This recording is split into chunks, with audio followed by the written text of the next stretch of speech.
Driver and passenger seat. Oh wow, it's raining.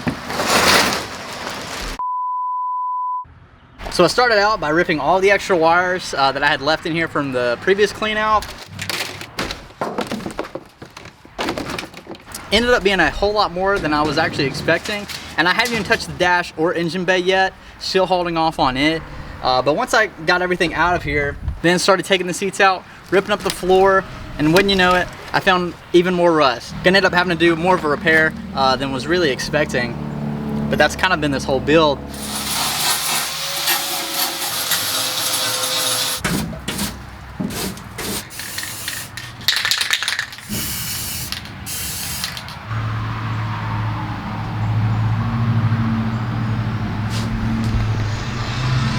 Actually ended up saving a lot of the wires and even found this foam stuff. That'll be in a later video. But best news right here. Drum roll, please. The floor is all patched. So every spot that I needed to fill, whether that be all the screw holes that were in here from the previous floor, and then actually where everything is just rusting out, had to end up cutting that out, welding that in, and then putting that filler over it so no water's gonna get through. But yeah, everything is patched, and I actually saved all of my measurements right here that I use. So every single one of these is like a square rectangle type measurement. And I know that looks like a lot, and it is. But I'm not done. Actually, even more than that. It's just unreal on how many patches that I had to make for this thing.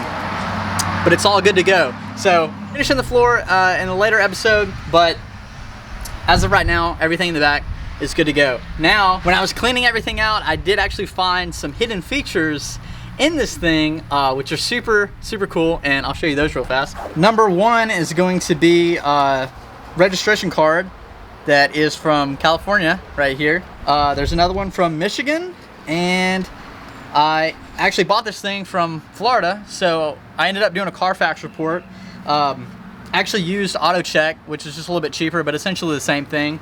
Ended up finding out that it started out in California, Florida, ended up going to Michigan, Florida, and then now I have it in Alabama. So I don't know, just think it's super cool. And you know, when I was working underneath this and stuff, the body rust was way worse than the frame rust. So I don't know, I'm thinking they might have done a swap whenever they actually did the full-wheel drive conversion. Again, I'm not sure who did that. It was when I bought it, but yeah, so that's what I'm thinking. And this thing's been on the road forever. And then also was looking at the odometers because it was unknown on the Carfax. And this one's got a sticker for 11,000. This one actually says 127,000. All right. And then this one actually says 580,000. Really not sure how many miles this engine could have on it. If this was the one that was already in here at 580, and then if it was put in at 11,000, but now it has 127.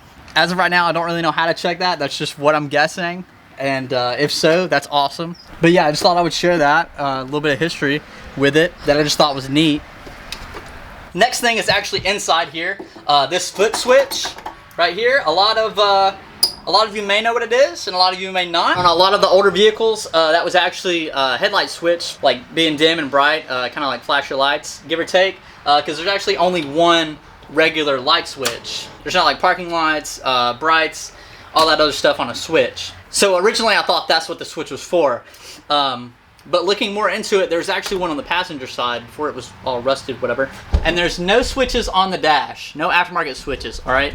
But you saw how many wires were in this thing. So I'm guessing on the passenger side, you had that spotlight connected to that switch. And then on the driver's side, if you ever heard like when the siren's on in an ambulance and then they get up to like a four-way intersection and then all of a sudden it changes, I think that's what the switch was actually for. So you heard like the normal one, and then you mash the switch to change it once you got to intersections, so you could still keep both hands on the wheel. And you're probably thinking, no, it's actually for the lights. Well, here's something else I found. Once I was ripping up the carpet, there is actually another foot switch on the driver's side. Yes! That's awesome! And this is where I found out when you cut the lights on, right here, this is actually the light foot switch. Now, speaking of headlights, we're actually going to be installing some new headlights. Before I do this, I'm actually going to be comparing one side. It's going to be the passenger side on the brightness, because I think I may have got a little trigger happy when I was cutting up underneath the driver's seat, and for whatever reason the driver's side light will not come on now. So I don't know if there was just kind of like a little short or something. Back when I first got this thing, I actually had to replace the stock headlight on the driver's side already. There's an issue, I think, somewhere. I'll find it later. For the purpose of this video, it'll still make a lot of sense.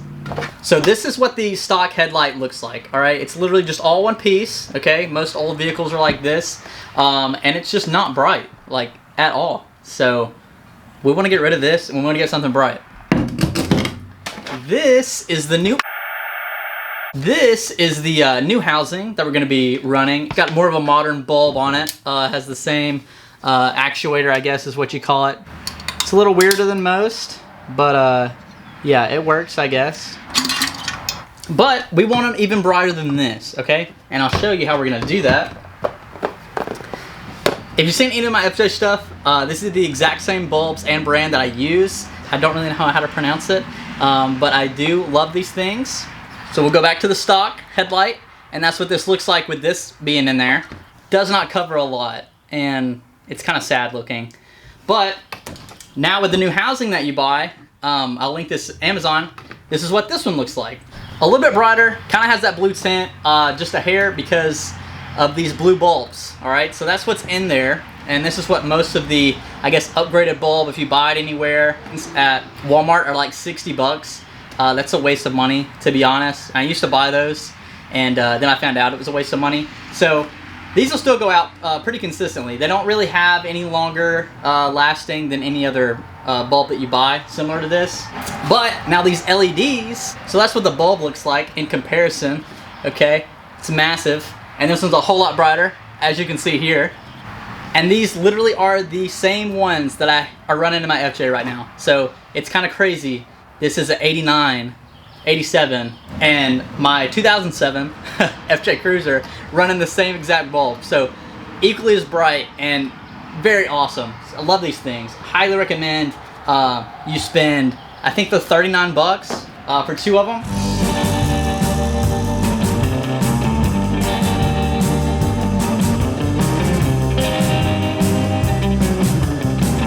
So now getting on to how to install them. I wanted to keep the stock headlight look, is why I went with this housing. They've got multiple ones, you can look at them, kind of decide what you want. I'm gonna go ahead and address this. I don't really know what these cords are for, or these wires. There's a little blue light in there, and I don't know, I think it's pointless. So we'll wrap those up. How I took that bulb out a second ago. You wanna take that out? And you can save them for backups, just in case one of the LEDs were to go out. I've not had any issues with these, so I can't tell you actually how long the life is on them. I just know it's a really long time. I'm gonna slide that in, and it's the exact same plug that we're gonna be using, and that's what's so cool about these, is that you don't have to do any type of like soldering or wire connecting or the butt connectors or anything like that. So super cool. First you're gonna wanna pop the hood, then you're gonna wanna raise the hood, and then attach something to hold the hood. If you're installing these bulbs in a more modern vehicle, then you're literally just gonna go behind the light, unplug it, put the new one in. But if you're on an older vehicle like this one, now we have to replace the housing. Just super easy, super simple. All you're gonna need is a Phillips screwdriver.